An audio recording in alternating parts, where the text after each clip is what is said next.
देखिए दोस्तों, हम और हमारे 4 बच्चे और मैं, मेरे पति, हम सभी खुशी से खूब अपने घर में रहते थे।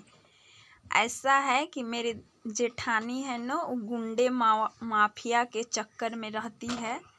उसका खानदान ही लौरिया में उसका गुंडा बसता है। और मेरे वो हरीलाल एक मामा हैं, पता नहीं क्या नाम है, उसकी बेटी है, गुंडों से मिली रहती है। और मैं और मेरे बच्चे के द्वारा साजिश रची जा रही है। कहीं जाती है तो फ़ोन स्विच ऑफ होता है, तब तक सुरक्षित रहती हूँ, और फ़ोन खोलती हूँ तो गुंडे और माफिया पीछे पड़ जाते हैं। इसके अलावा कल की बात है, मैं अपने बेटी को लेकर सुरक्षित जा रही थी दिल्ली। जैसे स्विच ऑफ खुला और हम नरकटियागंज से उधर से रिटर्न आ रहे थे, तो रास्ते में गुंडे कुछ बस को अटैक कर दिया। जैसे बस का चक्का फट गया और उन लोगों ने सोचा कि हमें और मेरे बच्चों को उठा ले। तब तक भगवान, इतना तो पता है आप लोगों को, जब तक भगवान अगर किसी को बुरा नहीं चाहेंगे, लाख कोई कोशिश कर ले, हमें कुछ नहीं होगा। कभी भिखारी को भेजता है लोग, कभी बूढ़े को किसी को भेजता है लोग दरवाजे पे, कभी मीट बनाने वाले को भेजता है लोग, कभी किसी वो क्या बोलते हैं, बच्चा होता है उसको भेजता है लोग। मेरे ही दरवाजे पर आकर क्यों पूछते हैं लोग कि उसका घर किधर है, इसका घर किधर है।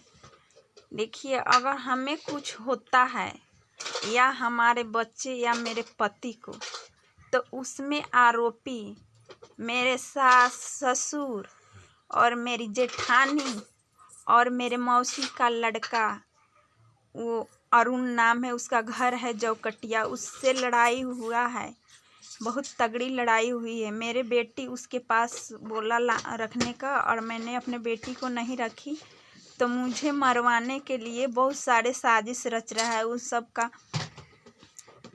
सब से मेरे जेठानी भी मिली हुई है, और इसमें बहुत लोगों का हाथ है।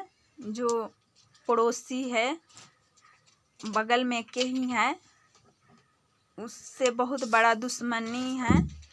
और मेरे जेठानी हैं जिसमें शामिल मिली रहती है, तो हमारे ख़ानदान को ही मिटाना चाहती है, अपना वंश आगे बढ़ाना चाहती है। हमारे ऊपर बहुत साजिश रची है, अम्बाला से लेकर घर तक, और सूरत रहे वहाँ भी।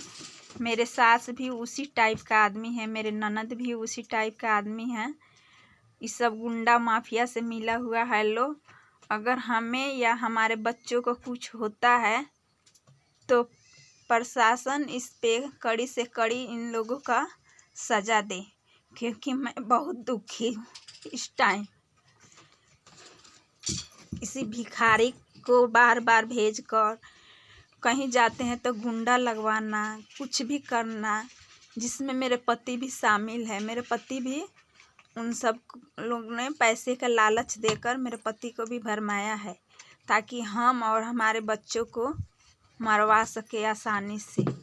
कोई भी मीडिया वाला अगर मेरी आवाज़ सुनता है तो इस पे अच्छे से ध्यान देकर मेरे ऊपर जितना अपराधी है उसको सज़ा सुनाए, या नहीं तो अगर खुशी से मुझे मारना चाहता है लोग तो मेरे और मेरे बच्चों को मार दे लो, मैं खुशी से ही मर जाना चाहूँगी। लेकिन ये ढंड कमंडल करके हमारे वंश को ख़त्म कोई नहीं कर सकता है। भगवान हमारा सहारा है, भगवान के आगे कोई भी कुछ नहीं बिगाड़ सकता है। कितना बार हमारे साथ हादसा होने से बचा, हमें सुरक्षित रहने ही नहीं देते। मेरे सबसे बड़ा मेरे जेठ जेठानी का हाथ है। मेरा जेठ बोलता है इतना पैसा खर्चा कर दूंगा तुमको मरवाने में कि वो तुम्हारा नाम निशान मिट जाएगा।